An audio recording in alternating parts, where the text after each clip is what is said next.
Assalomu alaykum.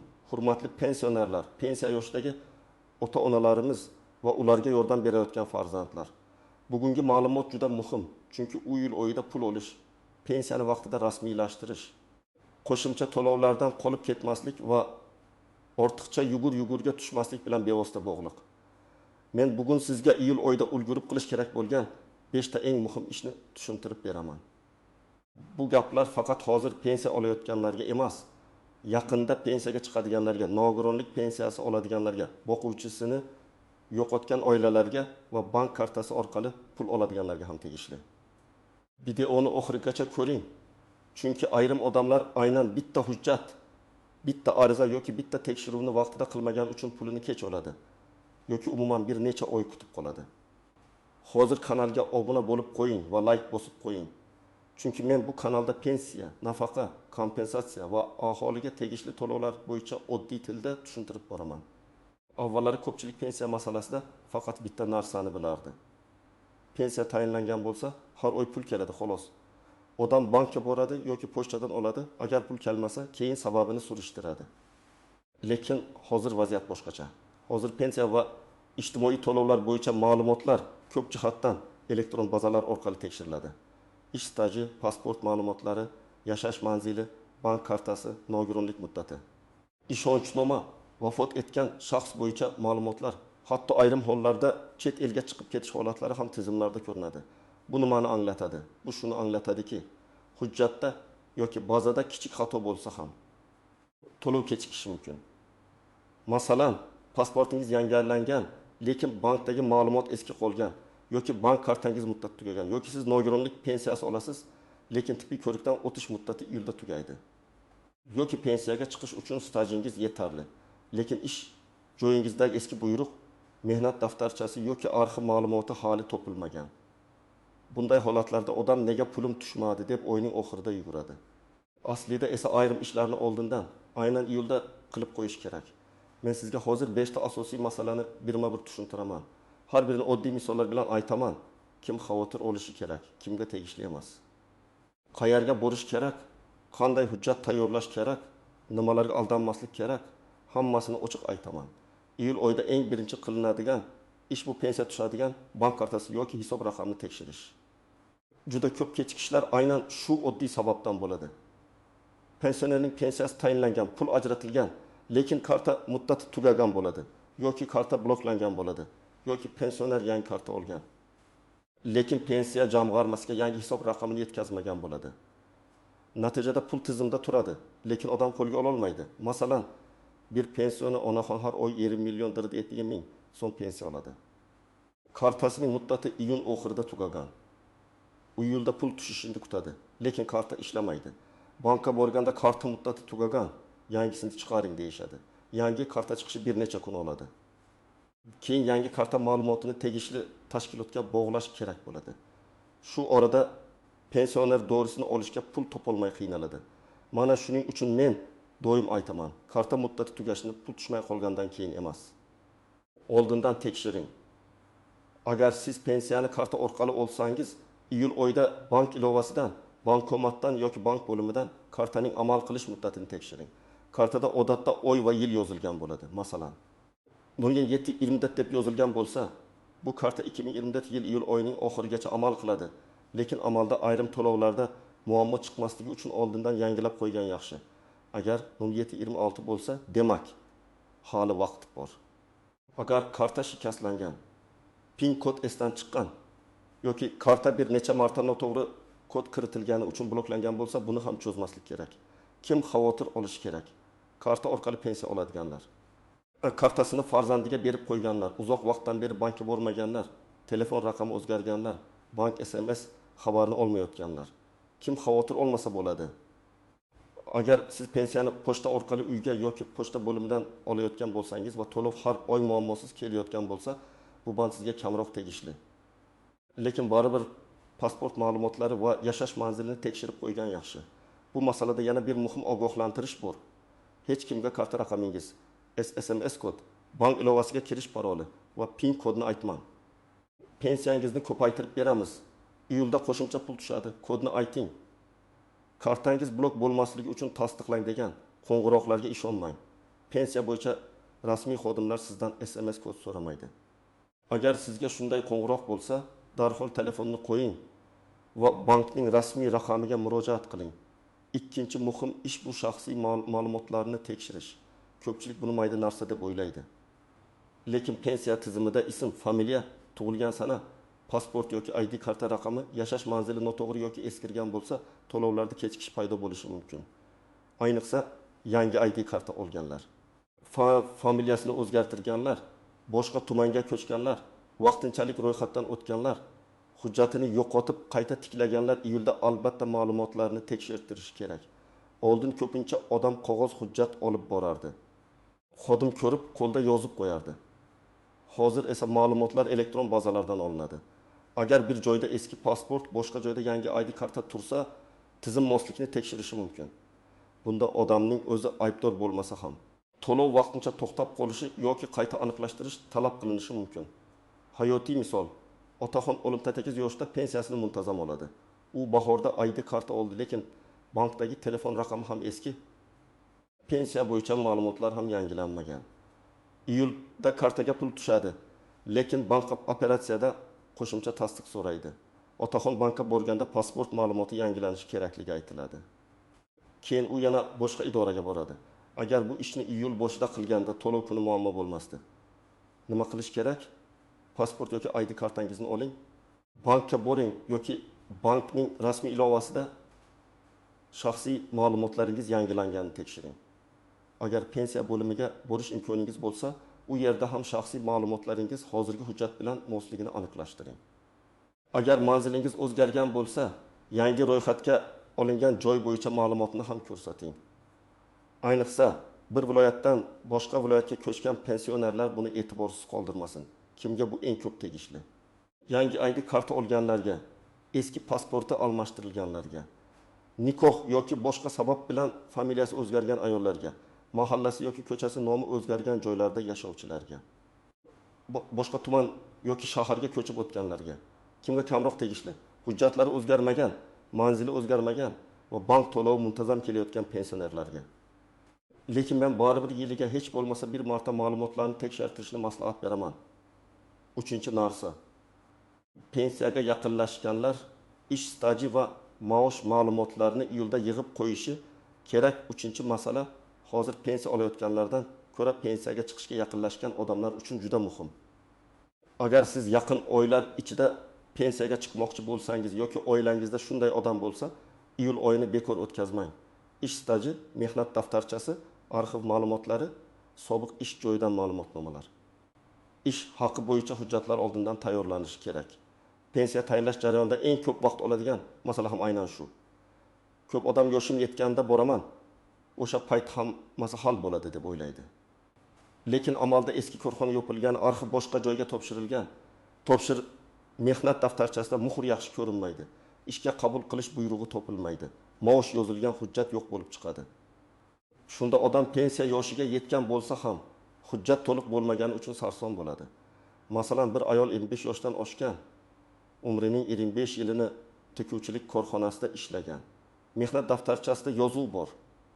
Lekin korxona nomi bir necha marta o'zgargan. Arxidan tasdiq kerak bo'ladi. U hujjatni pensiya yoshiga yetgandan keyin izlay boshlasa, 1 oy, 2 oy kutishi mumkin. Agar iyulda oldindan murojaat qilsa, arxiv javobi kelguncha vaqt yutadi. Natijada pensiya tayinlash kechikmaydi. Bu yerda raqamlar bilan tushuntiraman. Faraz qilaylik, odamga taxminan 1 million 200 ming so'm pensiya chiqishi mumkin. Agar hujjat kechikishi sababli to'lov 2 oyga kechiksa, oilaning qo'lida vaqtda bo'lishi kerak bo'lgan 2 million 400 ming so'm pul kechikadi. Keyin ayrim holatlarda qayta hisob-kitob bo'lishi mumkin. Lekin odamga pul bugun kerak. Dori, oziq-ovqat, kommunal to'lov, yo'l xarajati bugun turibdi. Shuning uchun hujjatni oldindan yig'ish juda muhim. Nima tayyorlash kerak? Mehnat daftarchasi, pasport yoki ID karta, diplom yoki o'qiganlik haqidagi hujjat, harbiy xizmatga oid hujjat bo'lsa, shuni ham. Bolalar parvarishi davri bilan bog'liq hujjatlar kerak bo'lishi mumkin. Sobiq ish joylaridan stajni tasdiqlovchi ma'lumotnomalar. Agar korxona yopilgan bo'lsa, arxiv ma'lumoti. Agar ayol kishi familiyasini o'zgartirgan bo'lsa, nikoh guvohnomasi yoki familiya o'zgarishini tasdiqlovchi hujjat ham kerak bo'lishi mumkin. Kim xavotir olishi kerak? Pensiya yoshiga yaqinlashganlar, mehnat daftarchasida uzilishlar borlar, norasmiy ishlagan davri ko'p bo'lganlar, sobiq korxonasi yopilganlar, kolxoz, shirkat, zavod, fabrika, qurilish tashkiloti kabi hozir mavjud bo'lmagan joylarda ishlaganlar. Kimga bu hozir shoshilinch emas? Allaqachon pensiya tayinlangan va staji tasdiqlanganlarga. Lekin ular ham agar pensiya miqdori noto'g'ri hisoblangan deb o'ylasa, staj va maosh hujjatlarini qayta ko'rib chiqishi mumkin. 4-masala ko'pchilik e'tibor bermaydigan, lekin pulga bevosita ta'sir qiladigan masala muddatli to'lovlar. Pensiyaning hammasi ham bir xil emas. Yoshga doir pensiya odatda doimiy bo'ladi, lekin nogironlik pensiyasi, ayrim nafaqalar, o'quvchisini yo'qotganlik bo'yicha to'lovlar, bolaga yoki qaramog'idagi shaxsga bog'liq to'lovlar ma'lum shartlarga bog'liq bo'lishi mumkin. Shart o'zgarsa yoki muddat tugasa, to'lov to'xtashi mumkin. Masalan, odam nogironlik pensiyasi oladi. Tibbiy mehnat ekspertiza komissiyasi tomonidan nogironlik muddati 2025 yil iyulgacha belgilangan bo'lishi mumkin. Agar u qayta ko'rikdan o'tish kerak bo'lsa, lekin vaqtida murojaat qilinmasa, to'lovda uzilish bo'ladi. Odam men kasalman, hamma biladi-ku deydi. Lekin tizim hujjatga qaraydi. Hujjat muddati tugagan bo'lsa, to'lovni davom ettirish uchun yangilangan xulosa kerak bo'ladi. Yana bir misol. O'quvchisini yo'qotganlik bo'yicha to'lov olayotgan oila bor. Bola 15 yoshga to'lgan, lekin kunduzgi ta'limda o'qishni davom ettirayotgan bo'lsa, ayrim hollarda o'qish joyidan ma'lumotnoma talab qilinadi. Agar bu ma'lumotnoma vaqtida topshirilmasa, to'lov to'xtashi yoki kechikishi mumkin. Oilada esa bu pul asosiy daromad manbalaridan biri bo'lishi mumkin. Shuning uchun iyulda o'qish, yosh, muddat va hujjatlarni tekshirib qo'yish kerak. Qo'shimcha to'lovlar masalasida ham ehtiyot bo'lish zarur. Ba'zi pensionerlar ma'lum toifa bo'yicha ustama olishi mumkin. Nogironlik guruhi, urush yoki mehnat fronti bilan bog'liq maqomlar, parvarishga muhtojlik holati, yolg'iz pensioner sifatidagi yordamlar, mahalla orqali beriladigan ayrim moddiy yordamlar. Bunday to'lovlar avtomatik bo'lishi ham mumkin. Lekin ayrim holatlarda hujjat, ariza yoki tasdiq kerak bo'ladi. Nima qilish kerak? Agar siz nogironlik bo'yicha pensiya yoki nafaqa olayotgan bo'lsangiz, hujjatingizdagi muddatni qarang. Qayta ko'rik sanasini o'tkazib yubormang. Agar o'quvchisini yo'qotganlik bo'yicha to'lov olayotgan bo'lsangiz, farzandning yoshi, o'qish shakli va kerakli ma'lumotnomalarni tekshiring. Agar qo'shimcha to'lov olish huquqingiz bor deb o'ylasangiz, mahalla, pensiya bo'limi yoki tegishli ijtimoiy xizmat organiga murojaat qilib, qaysi hujjatlar kerakligini aniqlang. Bu yerda eng katta xato shuki, odamlar menga oldin berilgan, demak doim beriladi deb o'ylaydi. Yo'q. Ayrim to'lovlar holatga bog'liq. Holat tasdiqlanmasa, to'lov ham to'xtashi mumkin. Shu sabab iyul oyida bitta daftar oling, barcha muhim sanalarni yozib chiqing. Karta muddati, tibbiy ko'rik muddati, o'qish ma'lumotnomasi kerak bo'ladigan sana, pasport muddati, ishonchnoma muddati. Bu oddiy daftar sizni katta muammolardan saqlaydi. 5 va juda muhim masala, sizga tegishli pul to'liq hisoblanayotganini tekshirish. Juda ko'p pensionerlar pensiya miqdorini bir marta belgilangan deb qabul qiladi va yillar davomida savol bermaydi. Lekin hayotda turli vaziyatlar bo'ladi. Qo'shimcha staj hujjati topiladi. Oldin hisobga olinmagan ish davri tasdiqlanadi. Nogironlik guruhi o'zgaradi. Qaramog'idagi shaxslar bo'yicha holat o'zgaradi. Qonunchilikdagi tartiblar yangilanadi. Bank yoki pochta orqali olinmay qolgan pul masalasi chiqadi. Bularning hammasi tekshirishni talab qiladi. Men buni amaliy misol bilan tushuntiraman. Otaxon 10 yil oldin pensiya chiqqan. O'sha paytda eski korxonadan ma'lumot topilmagani uchun 6 yillik staj hisobga olinmagan. Keyin farzandi arxivdan hujjat topib berdi. Agar otaxon ariza bilan murojaat qilsa, pensiya qayta ko'rib chiqilishi mumkin. Albatta, har bir holatda natija hujjatga va amaldagi tartibga bog'liq. Lekin murojaat qilmasangiz, hech kim sizning uyga kelib, sizda yana hujjat topildimi deb so'ramaydi. Yana bir holat, pensioner kasal bo'lib, bir necha oy pensiyasini olmagan yoki chekka qishloqda yashaydi, pochta vaqtida kelmagan, oila a'zolari bilmagan. Bunday vaziyatda olinmay qolgan pul bo'yicha tartibni aniqlash kerak. Qaysi oylar uchun pul ajratilgan, qaysi oyda qaytgan, kim olgan, ishonchnoma bo'lganmi? Bularni tekshirtirish zarur. Ayniqsa, keksalar nomidan boshqa odam pul olayotgan bo'lsa, ishonchnoma muddati va pul haqiqatan pensionerga yetib borayotganini oila a'zolari nazorat qilishi kerak. Qayta hisoblash masalasida shoshilinch xulosa qilmaslik kerak. Internetda hamma pensionerlarga falon pul qo'shiladi, iyulda ariza yozganlarga alohida pul beriladi degan gaplar ko'p tarqaladi. Men ekspert sifatida aytaman, har qanday qo'shimcha pulning asosi bo'lishi kerak. Bu qonun, qaror, toifa, hujjat yoki aniq huquq bo'lishi mumkin. Shunchaki mish-mish bilan ariza yozsangiz vaqt yo'qotasiz. Lekin sizda haqiqiy asos bo'lsa, murojaat qilishdan tortinmang. Nima yozish kerak? Arizada o'zingizni tanishtirasiz. Pasport yoki ID karta ma'lumotingizni ko'rsatasiz. Pensiya turini yozasiz va nimani so'rayotganingizni aniq bayon qilasiz. Masalan, mening pensiyamni qayta hisoblashni so'rayman. Chunki falon yillardagi ish stajimni tasdiqlovchi hujjat ilova qilinmoqda. Yoki falon oylar uchun pensiya to'lov tushmaganligi sababini tekshirib berishingizni so'rayman.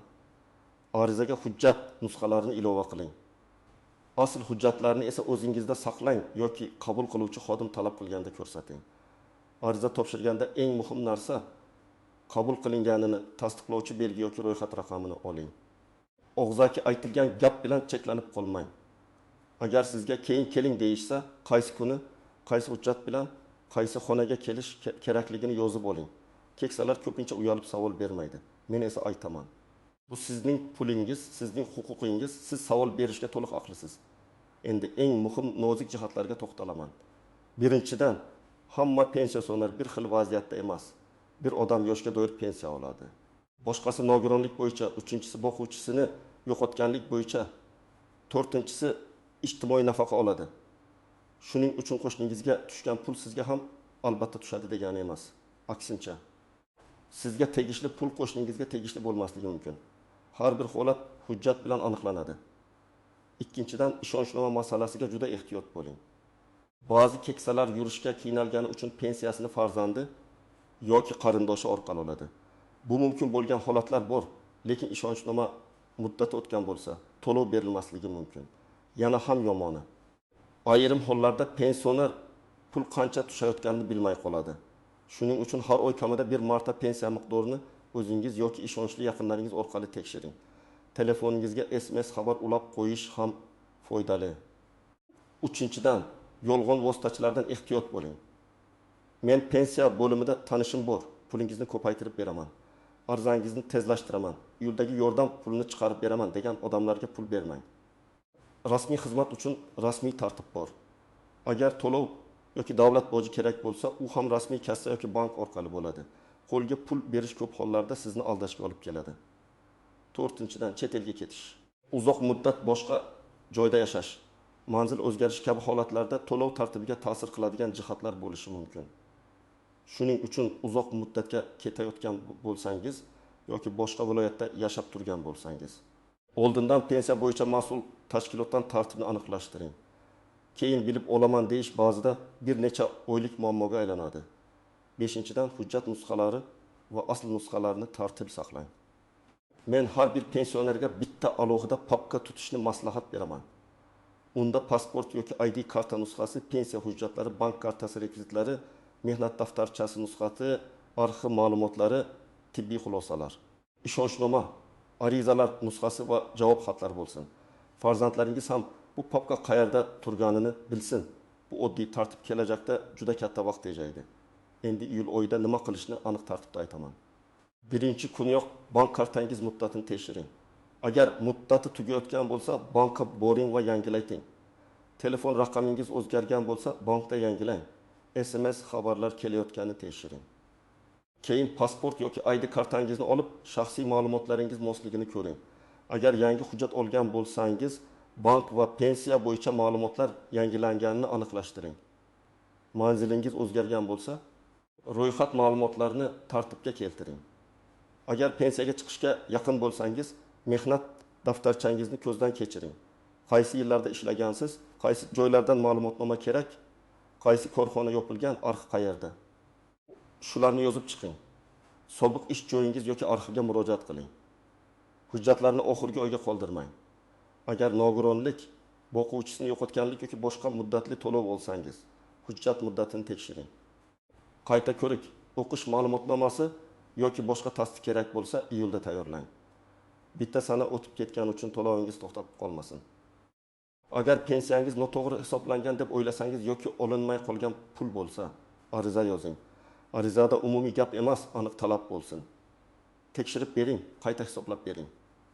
Falon oy uchun to'lov tushmagan sababini ma'lum qiling deb yozing. Arizaga hujjat ilova qiling va qabul qilingan raqamni oling. Demak, iyul oyida pensionerlar va pensiyaga yaqinlashganlar 5 ta ishni e'tiborsiz qoldirmasligi kerak. Bank kartasi va hisob raqamini tekshirish, pasport va manzil ma'lumotlarini yangilash, ish staji hujjatlarini yig'ish, muddatli to'lovlar bo'yicha hujjatlarni nazorat qilish, qayta hisoblash yoki olinmay qolgan pul bo'yicha ariza berish. Bu ishlar murakkab ko'rinishi mumkin, lekin vaqtida qilinsa pulingiz kechikmaydi, huquqingiz yo'qolmaydi, ortiqcha asab va xarajat bo'lmaydi.